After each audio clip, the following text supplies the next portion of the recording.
Hello everyone, welcome to my channel agri vision में आपका हार्दिक स्वागत है और अभिनंदन है।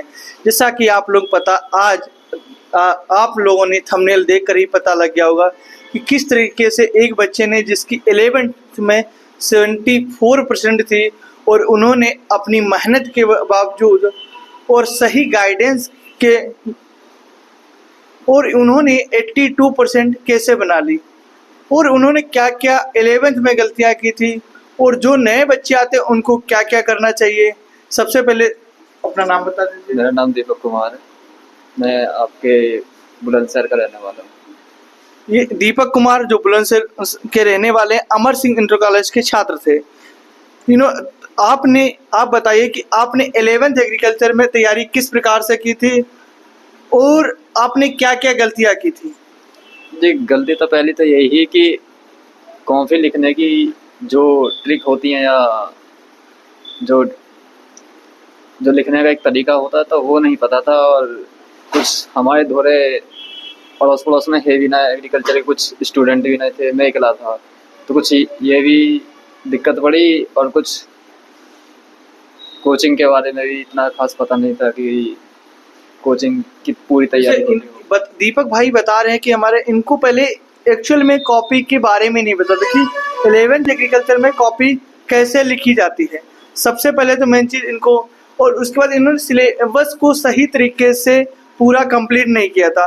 बहुत बच्चे क्या करते हैं सिलेबस को ना करके कि वो इसी तरीके से कहते हैं पेपर में पास हो जाए, बस इस तरीके से।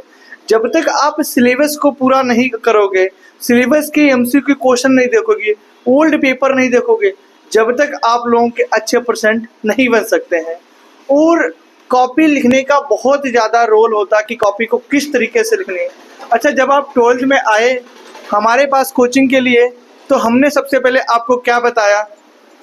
वही जी, कॉपी लिखने के बारे में कि आपको बोर्ड में कैसे प्रेजेंट करना, अपना जो पूरा पेपर है वो कैसे लिखना है, इसके बारे में बताया। तो जैसा कि दीपक बता रहे कि मेन चीज़ देखो, मेरा मेन उद्देश्य होता है कि बच्चे को पहले तो कॉपी लिखने का तरीका ही पता होना चाहिए। और आपने इस बार जो 12th एग्रीकल्चर में एग्जाम दिए, आपने केमिस्ट्री में क्या क्या चीज़ें की या अदर सब्जेक्ट में आपने कितने मॉडल पेपर लगाए, कितने मॉडल पेपर का सॉल्यूशन किया है। और मॉडल पेपर में जो बच्चे कहते हैं कि सर हम इसको बोर्ड के पेपर में वही क्या चीज़ कर लेंगे, लेकिन हमारा कहना क्या, मैं हर बच्चे को ये कहता हूँ कि बोर्ड के पेपर में तो आप करोगे ही करोगे।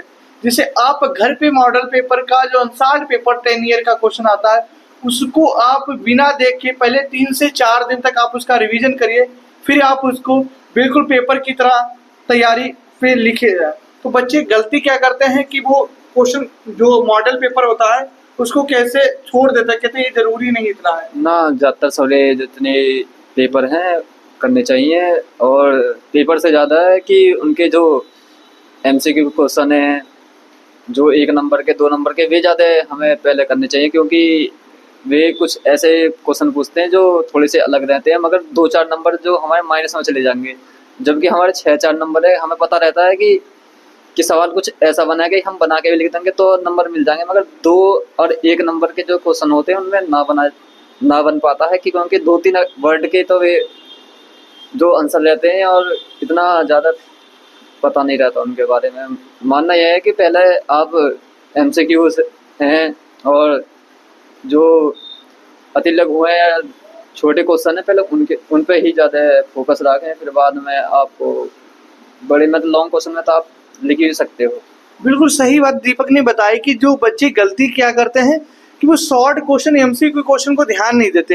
रियल बात आपको बता दें, एमसीक्यू क्वेश्चन 5 क्वेश्चन जैसे 12th में आते हैं आपके एग्रीकल्चर में, तो 5 क्वेश्चन 2-3 क्वेश्चन ऐसे होते हैं जो किसी भी बच्चे को एटलीस्ट नहीं पता होते। तो वहाँ पे आपको जो टॉपिक बाई टॉपिक पढ़ोगे, आप इतने अच्छे तरीके से टॉपिक बाई टॉपिक पढ़ो कि वहाँ से आपके एमसीक्यू क्वेश्चन ना छूटे। उसके बाद जो निश्चित 3 क्वेश्चन है उनको भी आपके 1 लाइनर क्वेश्चन होते हैं, उनको भी बहुत ध्यान से पढ़ने होते हैं। उसके लिए आप जिस भी टीचर से पढ़िए या कोई बुक को, बहुत बच्चे क्या करते हैं वो मॉडल पेपर के भरोसे से तैयारी करते हैं। मॉडल पेपर आपको पास कराएंगे, ये नहीं कि आपको टॉपर बना देंगे, रैंकर होल्डर नहीं बनाएंगे। तो उसके लिए आपको करना क्या है कि आपको सब्जेक्ट के टॉपिक बाय टॉपिक चीज़ों को करिए, उसका एनालाइज करिए, फिर देखिए वहाँ से क्वेश्चन कैसे आते हैं, प्रीवियस ईयर क्वेश्चनों को देखिए और अच्छे तरीके से क्योंकि लॉन्ग क्वेश्चन में होता क्या है, उसमें 3 क्वेश्चन करने होते हैं और 3 जो होते हैं अल्टरनेटिव होते हैं, मतलब अथवा में क्वेश्चन होते हैं कि 2 में से आपको ये करना है, वो हर बच्चा क्वेश्चन को कर लेता है। दिक्कत आती है जब आपने शॉर्ट क्वेश्चन नहीं किए हैं अच्छे तरीके से। अच्छा, आप बताओ कि आपके आगे आने वाले जो आपके जूनियर स्टूडेंट हैं, वो 11th एग्रीकल्चर में क्या क्या अच्छे तरीके से वो मैथ को कैसे पकड़ सकते हैं, मैथ में क्या करें, फिजिक्स में क्या कैसे कर सकते हैं, अभियंत्रण में क्या कर सकते हैं, बताइए।